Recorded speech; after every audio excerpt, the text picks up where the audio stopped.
बहुत बहुत स्वागत बंदन है आपका। एक बार फिर हिंदी साहित्य के बहुत प्यारे से टॉपिक अलंकार को लेकर मैं आपके बीच उपस्थित हूँ। आप सभी को आगामी जीवन की बहुत बहुत शुभकामनाएं। आइए हम चर्चा करते हैं अलंकार के बारे में। अलंकार का भाग 3 इस समय आप देख रहे हैं और इससे पूर्व क्रम से आने के लिए मैं आपसे अनुरोध करूंगा कि आप भाग 1 भाग 2 को अवश्य ही देखें। आइए हम बढ़ते हैं अलंकार और अलंकार में अर्था अलंकार। उससे पूर्व मैं आपसे निवेदित करूं कि अलंकार का जो सामान्य अर्थ है वह अलंकार पूर्व में भी आपको बताया आभूषण या श्रृंगार। इसलिए काव्य के आभूषण के रूप में हम अलंकार को लेते हैं। आभूषण से तात्पर्य आप समझते हैं सौंदर्य में वृद्धि करने वाला गुण ही अलंकार कहलाता है। मैंने पूर्व में भी आपको बताया अलंकार अपने आप में सौंदर्य नहीं होते, वे काव्य के सौंदर्य को बढ़ाने वाले सहायक तत्व होते हैं। जिस प्रकार किसी महिला के श्रृंगार में हार आदि के द्वारा हम किसी नारी की सुंदरता में और अधिक वृद्धि को समझ सकते हैं, ठीक उसी प्रकार से अलंकार के द्वारा काव्य के सौंदर्य में वृद्धि हो जाती है। यानी अलंकार के प्रयोग से काव्य मनोहारी हो जाता है। अलंकार वाणी के श्रृंगार हैं, इनके प्रयोग से काव्य प्रभारी, स्पष्ट और चमत्कार पूर्ण हो जाता है। थोड़ा और आगे बढ़े, हम अलंकार को समझे। अलंकार के 2 भाग शब्द अलंकार के बारे में मैं आपको बता चुका हूं और इस समय हम अर्था अलंकार पर हैं।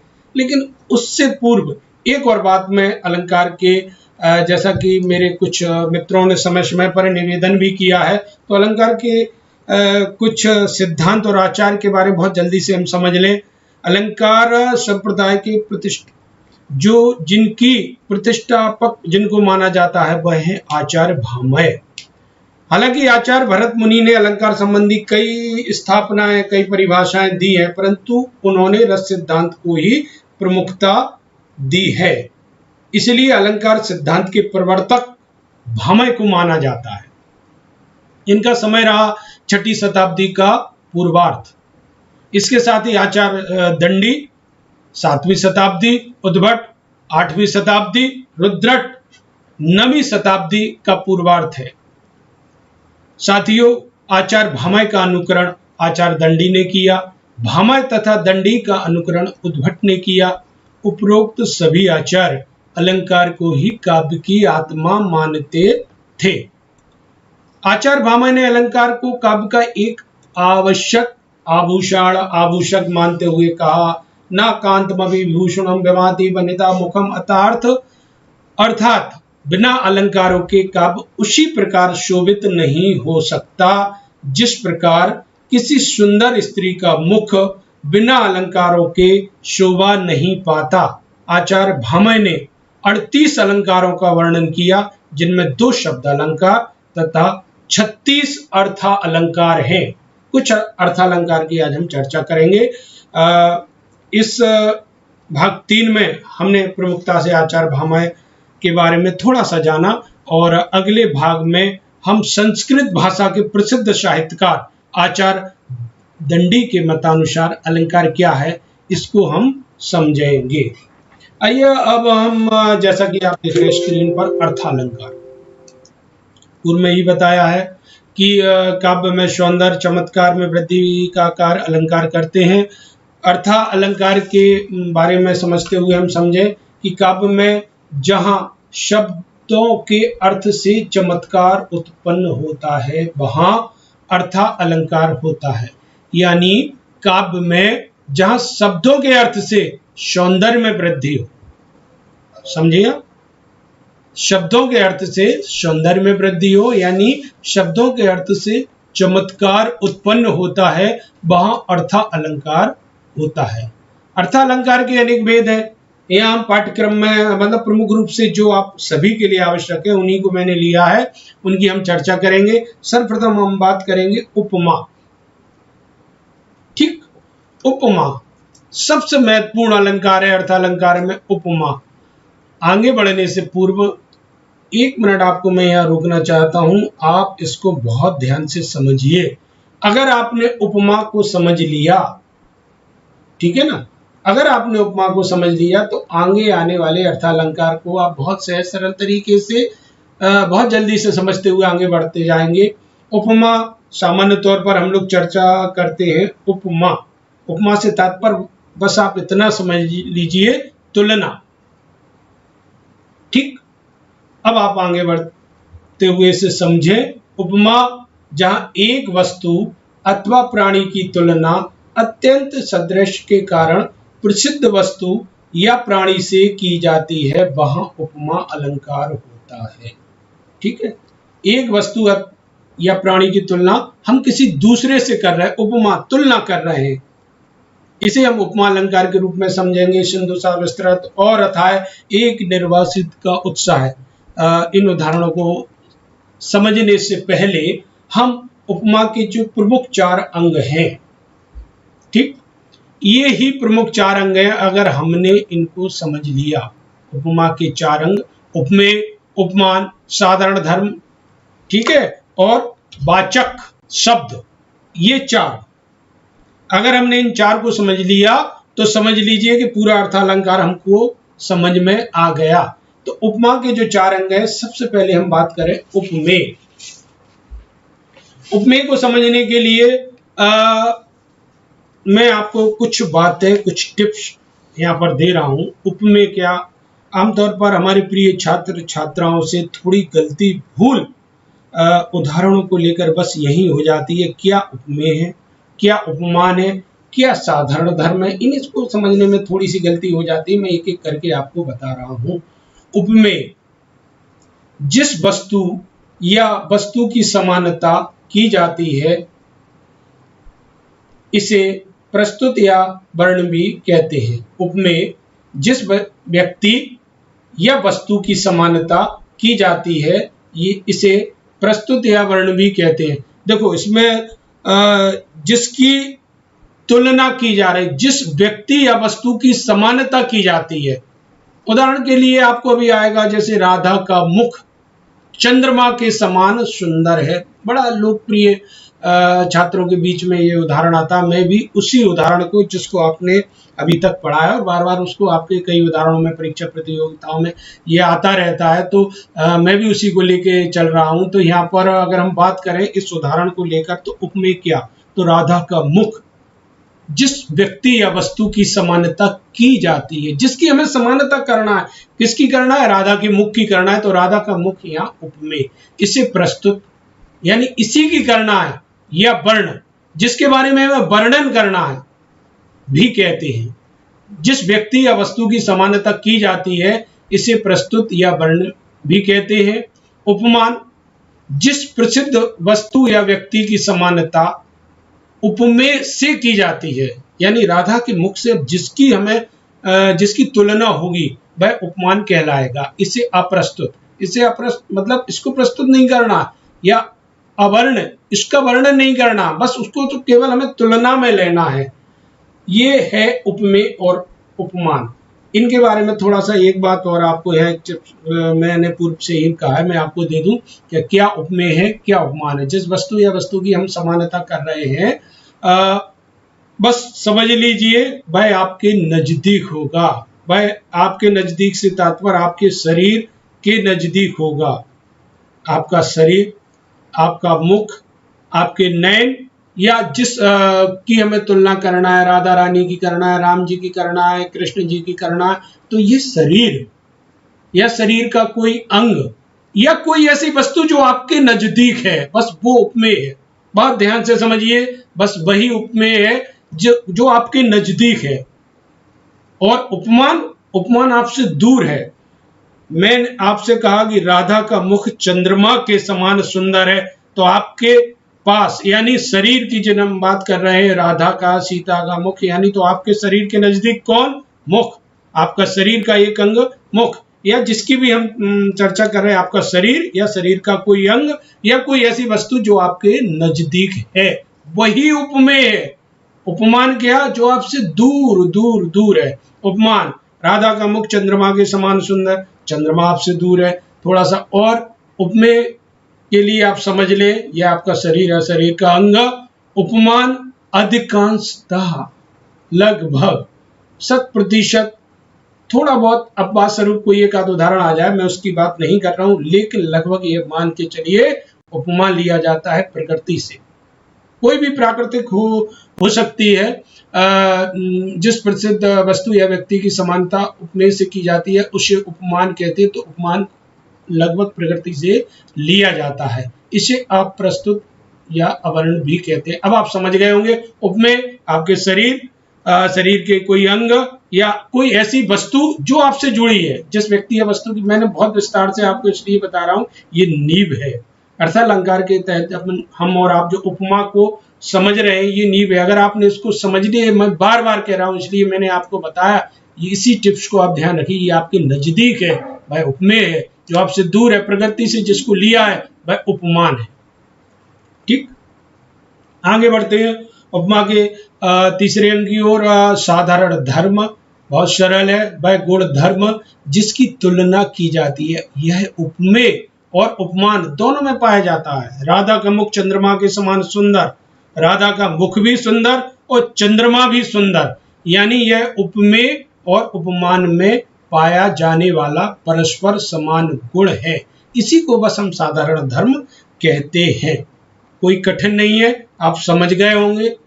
और वाचक शब्द यानी वह शब्द जो रूप, रंग, गुण और धर्म की समानता उपमेय उपमान में दर्शाता, दोनों में उपमेय उपमान में दर्शाएगा। ज्यों, जैसा, सम, सी, सरिस आदि बहुत सारे ऐसे शब्द हैं जिन्हें हम वाचक, बहुत सारे शब्द हैं, कुछ ही उदाहरण में दिए हैं, इन पर ना रहे। बहुत सारे ऐसे शब्द हैं जो रूप, रंग, गुण, धर्म आदि की समानता उपमेय उपमान में दर्शाता है। अब आइए एक बहुत प्यारा सा उदाहरण जिसकी मैं पूर्व से ही आपसे चर्चा कर रहा था। राधा का मुख चंद्रमा के समान सुंदर है।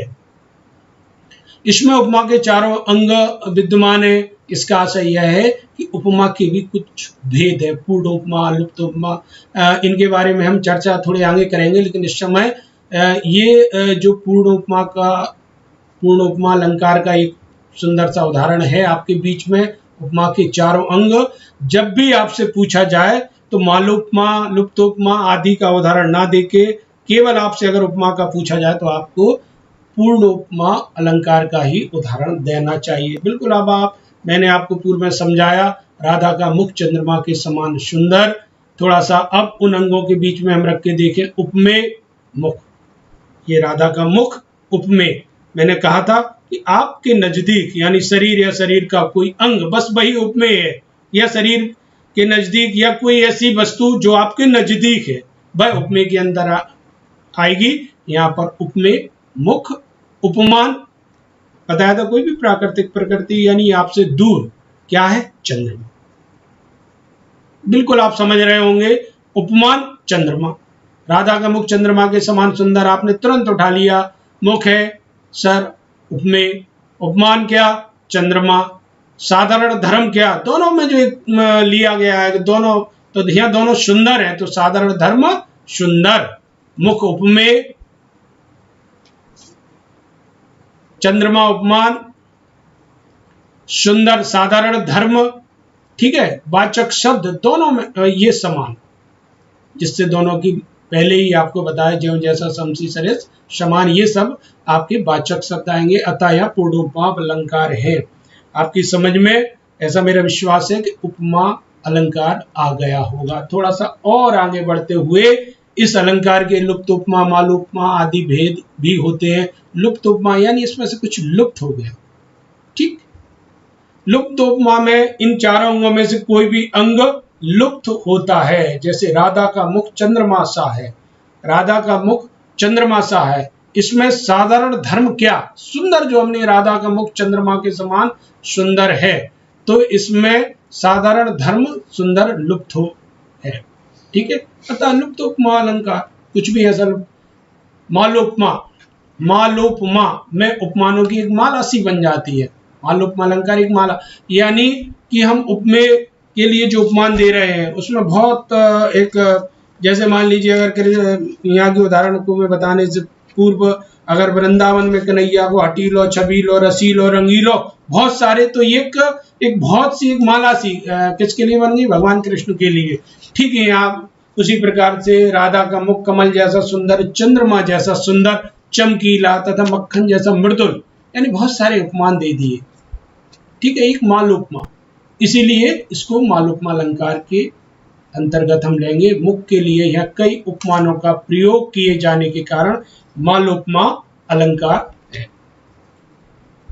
आगे बढ़ते, उपमा अलंकार के बाद रूपक अलंकार।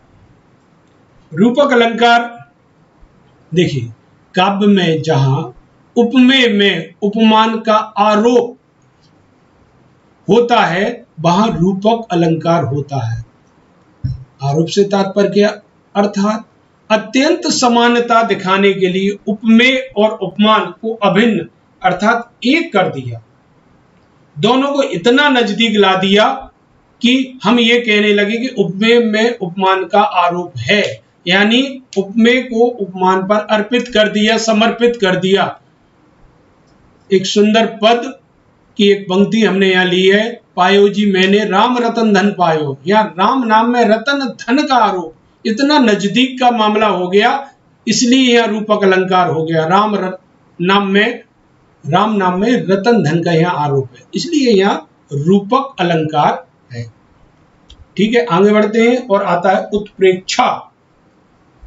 पहले हम उत्प्रेक्षा को समझे। उत्प्रेक्षा क्या, थोड़ा सा इनको जहां हम आगे बढ़ रहे हैं, जिसके बारे में चर्चा कर रहे हैं उसको ही समझते चले तो हमें आगे की बात बहुत अच्छी तरीके से समझ में आ जाती है। उत्प्रेक्षा से आशा क्या? उत्प्रेक्षा यानी कोई ऐसी सम्मान, यह उपेक्षा नहीं है, उपेक्षा तो तिरस्कृत, लेकिन यह उत्प्रेक्षा है, कुछ सम्मान की बात अगर हमने ली है तो वहां उत्प्रेक्षा है। उत्प्रेक्षा अलंकार के बारे में अगर हम बात करें तो काव्य में जहां उपमेय में उपमान की संभावना या कल्पना व्यक्त की जाती है। थोड़े पीछे गए तो रूपक था, रूपक में को हमने अलग तरीके से समझा कि उनमें इतना अभिन्नता, इतना एक दूसरे पर समर्पित अर्पित हो गए तो वहां रूपक बन गया।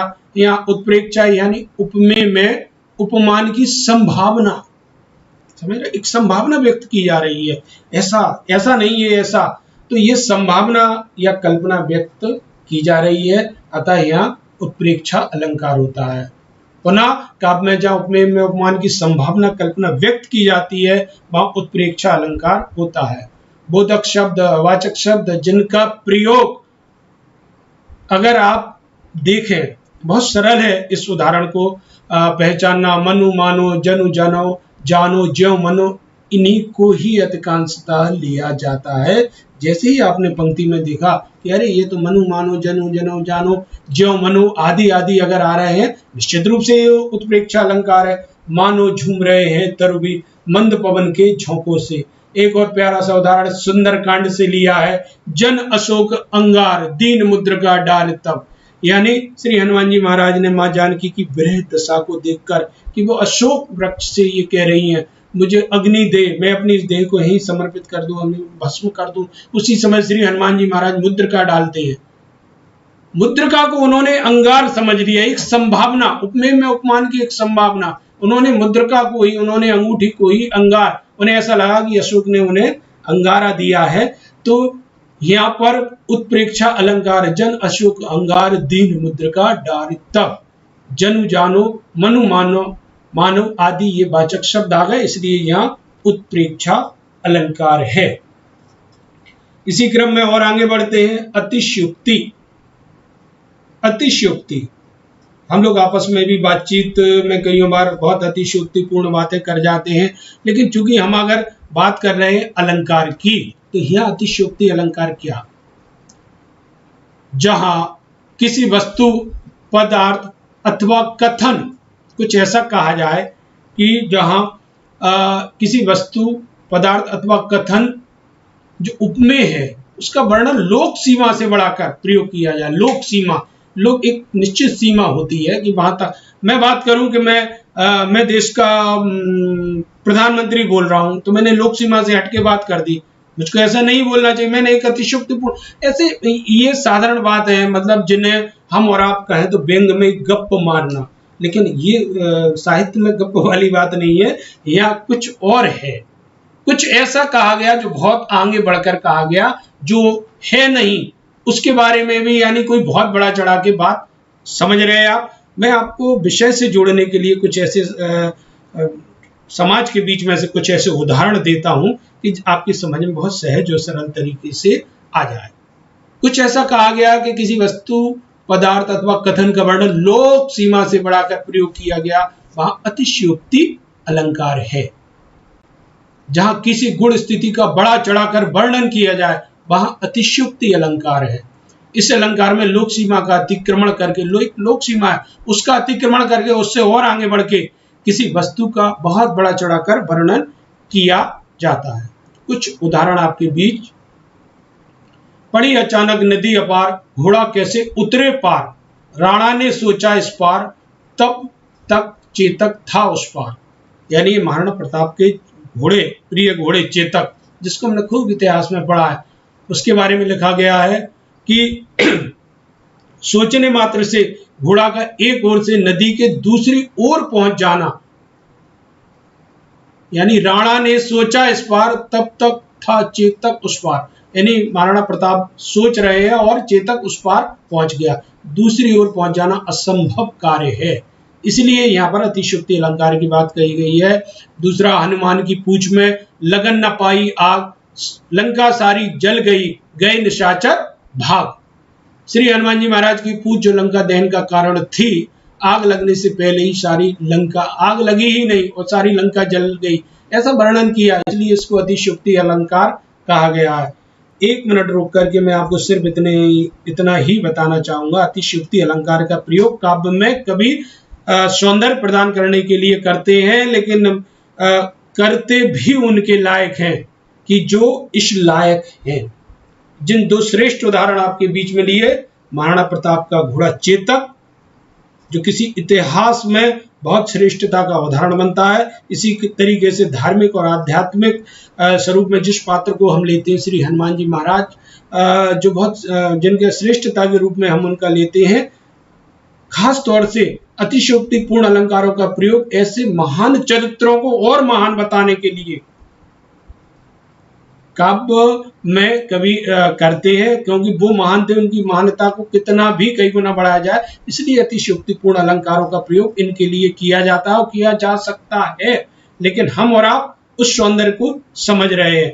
जहां हम और आप अगर अतिशयोक्तिपूर्ण बात करते हैं तो हम वहां कहने लगते हैं कि बहुत आप गप मार रहे हो, उनको गप लफाजी आज ऐसे शब्दों का प्रयोग करते हैं अगर हम और आप अतिशयोक्तिपूर्ण कोई बात करते हैं। लेकिन नहीं, काव्य में अगर बात की जा रही है तो कुछ ऐसे पात्रों की, कुछ ऐसे चरित्रों की ही चर्चा होगी जो इस लायक है। लेकिन जो अलंकार के प्रवर्तक हैं, आचार्यों ने एक सीमा तय की है कि लोक सीमा का अतिक्रमण हुआ, अतः इसको अतिशयोक्तिपूर्ण अलंकार के तहत रखा जाए। इतनी बात आपकी समझ में आ गई होगी। अगली हम आगे बढ़ते हैं, अन्योक्ति। अन्योक्ति क्या? पहले हम परिभाषा को समझें कि जहां उपमान के वर्णन के माध्यम से, उपमान के वर्णन किसका हो रहा है? उपमेय का नहीं, उपमान के वर्णन के माध्यम से उपमेय का वर्णन होता है, वहां अन्योक्ति अलंकार होता है। इसमें प्रस्तुत, पूर्व में ही कहा है कि उपमेय क्या है? प्रस्तुत का वर्णन, यानी उपमेय का वर्णन अप्रस्तुत उपमान के माध्यम से होता है। यानी कि मेरे को अगर कोई बात करना है, अगर वो अन्योक्ति के अंतर्गत आएगी तो उपमान का वर्णन करूंगा, और उपमान के वर्णन के माध्यम से उपमेय का वर्णन होता है, वहां अन्योक्ति अलंकार होता है। ठीक है। इसमें अप्रस्तुत प्रशंसा भी कहते हैं। इसमें अप्रस्तुत के द्वारा प्रस्तुत का व्यंग्यात्मक कथन किया जाता है। देखिए कुछ उदाहरण आपके बीच है। नहीं पराग नहीं मधुर मधु, नहीं विकास ई काल, अली कली ही सो बंधो, आगे कौन हवाल। बहुत ज्यादा इसकी व्याख्या आप लोगों ने इसको साहित्य में इनको सुना है, समझा है। मैं संकेत में आपको बता रहा, यहाँ पर संकेत में आपको बता रहा हूं कि यहाँ भंवरे की प्रताड़ित करने के बहाने कवि ने राजा जय सिंह की काम लोलुपता पर व्यंग किया है। यानी भंवरे, समझ रहे, उपमान, इसको प्रताड़ित करने के बहाने कवि ने राजा जय सिंह की कामलोलुपता पर व्यंग किया है। यानी कि पुनः आपसे एक बार और कि उपमेय का जो वर्णन है उपमान के वर्णन के माध्यम से उपमेय का यहाँ पर वर्णन है, इसलिए यहाँ पर आपका अन्योक्ति अलंकार है। अब हम आगे बढ़े उससे पूर्व कुछ और आपके बीच उदाहरण हैं। जिन देखे वे कुसुम गई सुबीत बहार, अब अली रही गुलाब में अपत कटीली डार। यहाँ अली के माध्यम से कवि ने किसी गुणवान अथवा कवि की ओर संकेत किया है जिसका आश्रय दाता था, अब पतझड़ के गुलाब की तरह पत्र पुष्पहीन यानी धनहीन हो गया है। यह गुलाब तथा भौरे के माध्यम से आश्रित कवि और आश्रयदाता का वर्णन किया गया है। एक और उदाहरण देकर मैं इस वीडियो को यहीं विराम दूंगा। अलंकार भाग 3 इस समय आप देख रहे हैं। एक दार्शनिक या दर्शन की दृष्टि से कि माली आवत देखकर कलियन करे पुकार, कलियन करी पुकार, यहाँ करे लिखा है, माली आवत देखकर कलियन करी पुकार, फूले फूले चुन लिए काले हमारी बार। यह माली कलियों और खिले फूलों के माध्यम से संसार की नश्वरता का वर्णन किया है। जिस प्रकार खिले फूल को माली तोड़ लेता है, ठीक उसी प्रकार क्रम से संसार के प्राणियों को मृत्यु का देवता यमराज बारी बारी से इस धरती से उठा ले जाता है। समझ रहे हैं, ये अन्योक्ति अलंकार के बहुत आपके बीच में कुछ श्रेष्ठ और बहुत अच्छे से उदाहरण थे जिसे आपने समझा। अब भाग 3 को मैं यहीं विराम देता हूं और बहुत जल्दी ही आपके बीच में मैं भाग 4 कुछ और ऐसे ही श्रेष्ठ अलंकारों को लेकर आपके बीच में आ रहा हूं। कुछ आचार्यों के द्वारा अलंकार के बारे में क्या परिभाषाएं दी गई हैं उनके बारे में, और कुछ और अलंकार जो आपके रह गए उन सब के बीच में बहुत जल्दी ही मैं आपके बीच में लेकर आ रहा हूं। तब तक घर पर रहें, पढ़ते रहें, मस्त रहें, व्यस्त रहें, अस्त व्यस्त ना रहे। और बहुत बहुत आपके लिए पुनः शुभकामनाओं के साथ इस भाग को हम यहीं विराम देते हैं। बहुत बहुत धन्यवाद।